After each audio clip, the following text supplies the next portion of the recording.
Bir ota o'g'liga shunday degan: ayolni sinash uchun puldan foydalan, erkakni sinash uchun ayoldan foydalan. Odamlar orasida ovqatini suratga olib ijtimoiy tarmoqqa qo'yadiganlar odatda quyi tabaqaga mansub bo'ladi. Ular hayotning chuqur qatlamlariga hali yetib bormagan tajribasiz odamlar. Sayohat rasmlarini qo'yadiganlar esa odatda o'rta tabaqada bo'lishadi.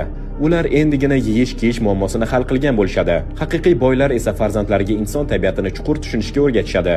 Kambag'allar esa bolalarini faqat texnik bilimlarga to'ldirishga urinishadi. O'g'il bu so'zlarning har birini diqqat bilan tingladi. Keyinchalik Garvardga qabul qilinganda, otasi onlayn maqtanmadi, dabdabali ziyofat ham qilmadi. Faqatgina bobosini va buvisini chaqirib sokin oilaviy kechki ovqat uyushtirdi.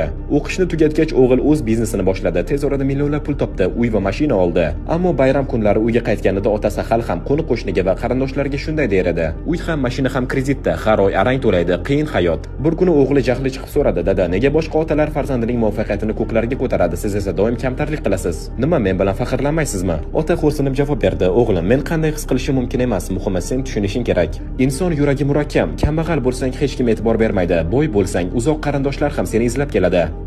Qarindoshlar sening baxtingni tilaydi, lekin baribir ichidan sendan yuqori bo'lishni istaydi. Bu dunyoda faqat ota-onangina sening muvaffaqiyatingdan chin dildan xursand bo'ladi. Sen ajoyib inson bo'lding, lekin hamma tengdoshlaring hali bunga erishmagan. Qanchalik yuqoriga chiqsang, shunchalik boshqalarning senga nisbatan hasadi ortadi. Kimdir ortingdan yomon gapiradi, kimdir yordam yoki pul so'rab keladi. Kamtarlik bu faqat odob emas, balki o'zingni himoya qilish yo'li." Buni eshitib o'g'il nihoyat anglab yetdi. Inson tabiatini tushunish shaxsiy g'alabalarni nishonlashdan ko'ra